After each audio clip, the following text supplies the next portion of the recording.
বদরের প্রান্তরে বিষ্ণু ঈসা ইসলাম উপস্থিত হলেন।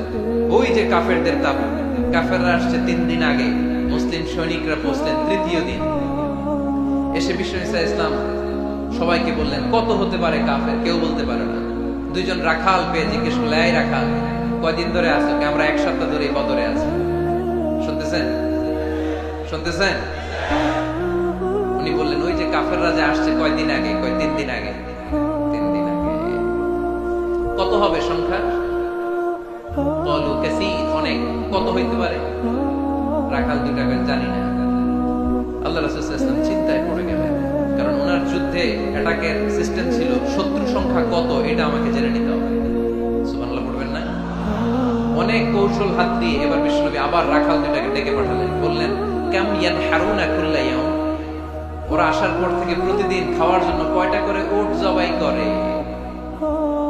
এবার ওরা বলল, প্রথম দিনে ইয়াউমান তিসআন, প্রথম দিন খাওয়ার জন্য উট জবাই করেছে 9টা। ওয়াফিল ইয়াউমি সানি 10, আর দ্বিতীয় দিনে উট জবাই করেছে 10টা। বিষ্ণু বললেন, তাই ইদান আল কওমু মা বাইনা 900 ওয়াল 1000, তাহলে কাফেররা 900 থেকে 1000 এর মধ্যে হবে। কত ছিল কাফেরের সংখ্যা? বদরের যুদ্ধে কাফেরের সংখ্যা ছিল কত? 1000। কিভাবে নমুনা দেখে আলামত সংগ্রহ করতেন? ওরা কয়টা উট জবাই করেছে 2 দিনে? প্রথম দিন 9টা, দ্বিতীয় দিন 10টা। বিশ্বনবী হিসাব মিলাই ফেললেন যোগ বিয়োগ দিয়ে, কাফেরের সংখ্যা 900 থেকে 1000 এর মধ্যে হবে। হিসাব করে দেখা গেল 1000 সৈনিক এসেছিল সেই বদরের যুদ্ধে। চিল্লায় বলো আল্লাহু আকবার। স্ট্র্যাটেজি জানতে হয় না, তাকে কৌশল জানতে হয়। সর্বশেষ নেতার যে গুণ, এটা বলে শেষ করব, সাকসেশন ম্যানেজমেন্ট। নেতা ভালো নেতা বানায় যায়, ঠিক কি না? A good leader produces a good leader. একজন ভালো নেতা তখনই ভালো নেতা যখন সে নতুন করে ভালো নেতা তৈরি করে দিয়ে যায়, ঠিক কি না?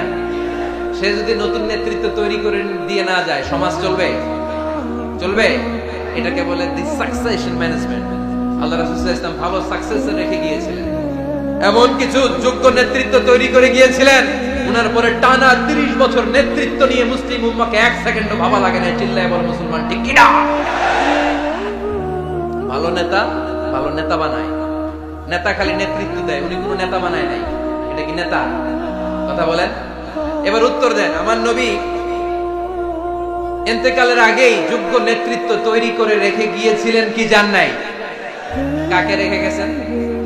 আবু বকর। আরহাম উম্মতি বি উম্মতি আবু বকর, এই উম্মতের সবচেয়ে রহম দিল। আর কারে রেখে গিয়েছেন? ওমর। আশাদ্দুহুম ফি আমরিল্লাহি ওমর, আল্লাহর জমিনে আল্লাহর দ্বীন বাস্তবায়নে সবচেয়ে কঠোর ছিল ওমর। ওনার ক্যারেক্টারিস্টিক এমন ছিল, কথার আগে হাত চলতো, জোরে কোন ঠিক কিনা? আল্লাহর হাবিব সাল্লাল্লাহু আলাইহি ওয়াসাল্লাম বলতেন, লা নাবিয়্যা বা'দি ওয়ালা রাসূলা, আমার পরে নবীও নাই রাসূলও নাই, তবে লাউ কানা বা'দি লাকানা ওমর, আমার পরে যদি নবী হওয়ার যোগ্যতা কারো থাকে, আমার ওমরের সেই যোগ্যতা আছে। প্রভু তুমি বলেছো রাসূল দেবে না, বলনি দেবে না ওমর, বলনি দেবে না হামজা তারি, খালিদ বিজয় সমর। প্রভু তুমি বলেছো রাসূল দেবে না, বলনি দেবে না ওমর, বলনি দেবে না হামজা তারি, খালিদ বিজয় সমর। প্রভু তুমি বলেছো রাসূল দেবে না। সুবহানাল্লাহ পড়েন।